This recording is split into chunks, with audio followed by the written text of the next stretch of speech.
A blessed day to you, all my sports to the bone people. Welcome back to the channel. Thank you all for tuning in. Hope everybody's doing okay. Hope you're all enjoying this beautiful Tuesday. All right, my people. So, yesterday, I didn't get a chance to take a look at the West Indies Masters first game. And they actually had a good outing against Australia. Yes, they had a good outing against Australia. They were able to chase down 216. So Australia batted first, and their captain Shane Watson scored a century, getting them up to 216. But our batsmen, they contributed well, and we got up to that target. You know, we saw Lendell Simmons getting in the 90s, Dwayne Smith getting some runs, Brian Charles Lara getting some runs. We're going to go into it, my people. We're going to go into it. I know that a lot of people listening to this video, a lot of people that support this platform, you know, we all came up watching these people, these players, you know, the likes of Gale and Simmons and Lara and all of these people. You know, I know that I have supporters that have been watching the game since the 70s and the 80s, but a lot of us started watching when these guys were playing. So we're going to take a look at how we're going to take a look at the scorecard. Right, so Australia batted first and they scored 216 for 8 of their allotted 20 overs. I'm sure they thought that was a very good target or total. Now, Shane Watson, the captain, scored 107 off 52 balls, 9 fours and 9 sixes. So Shane Watson being very, very powerful as per usual, right? Ben Dunk, he scored 15. We also saw Christian getting 32 from 15. Those were the main contributors with the bat for Australia. Now, bowling for the Australia Masters. Bowling for the West Indies Masters, Jerome Taylor bowled 4 overs, picked up 2 wickets for 40 runs. So Taylor brought the pace there. Fidel Edwards, he bowled 3 overs for 43 runs. Ravi Rampal, 4 overs, 23 runs, 2 wickets. So Ravi Rampal being economical as usual there. We also saw Suleiman Ben. He bowled 3 overs for 48 runs. Dwayne Smith bowled 3 overs for 42 runs, picked up 1 wicket. And Ashley Nurse, he was the pick of the bowlers for us, bowling 3 overs for 16 runs and picking up 3 wickets. So shout out to our bowlers. You understand? Always good when they can go out there and do them thing, you know? So 216 is what we got to chase. Our guys, they went to work with the bat. And we ended up scoring 220 for 3 of 19.2 overs. So we had 4 balls remaining, my people. Right? Dwayne Smith and Chris Gale opening the innings. Chris Gale falling for 11. You understand? 11 from 12 balls. So they didn't get a chance to see any power hitting from the universe boss. Dwayne Smith 51 from 29. He had 10 fours in that, my people. 10 fours, right? He had 10 fours and 1 6, right? We also saw Lendell Simmons. He was left not out.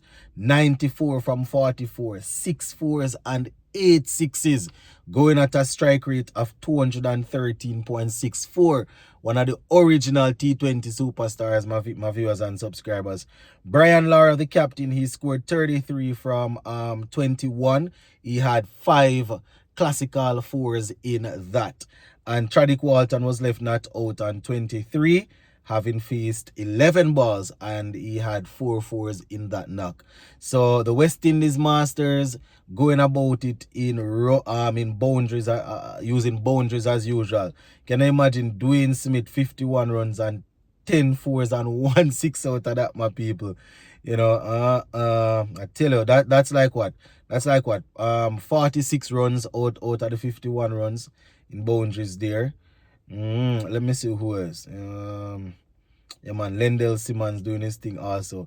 Now, bowling for Australia, the wicket takers, you know, Ben, he picked up 1 for 34. We saw Christian, that's Daniel Christian, 1 for 30 from his 4 overs.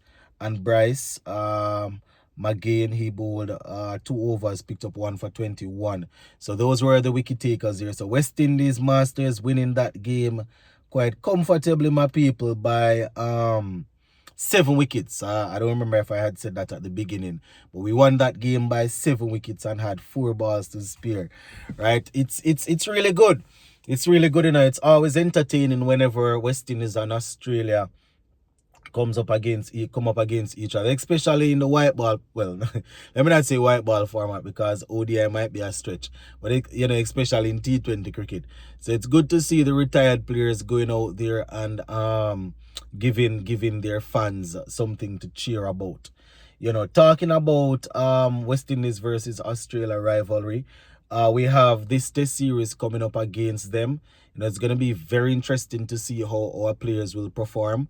You understand? Shamar Joseph, in an interview the other day, said that he's looking to get back to full fitness because he wants to do it again. What he accomplished against Australia, he's looking forward to leading the team like that again, to show that he can actually produce over and over. So, definitely good to see that. Jason Holder also signaled his intent to return. A lot of people weren't too happy to hear that. Man said that he's looking to return to Test cricket, so he's making himself available to the Barbados selectors for the next round of championship. So, Hola is looking to return. So it's going to be very interesting, my people, because this will be Darren Sammy's first outing with the Test team. So I am definitely hoping that the players that are performing in the championship, they will get a look in. I've always said that a one-off performance, a one-off season doesn't necessarily mean that you have accomplished it or you are there. You understand? But how our cricket is situated right now, it seems as if every now and again a one man come and score a bag of runs, a one man come and score a bag of wicket in one season. You have to take them and gone because there is always space in the team. We are not performing to a level, so we always have space. Now, the teams that are successful, it no matter what, no matter which team sport you're talking about, football, cricket, basketball, what happens is that when you bring in youngsters, they're supposed to come in and learn.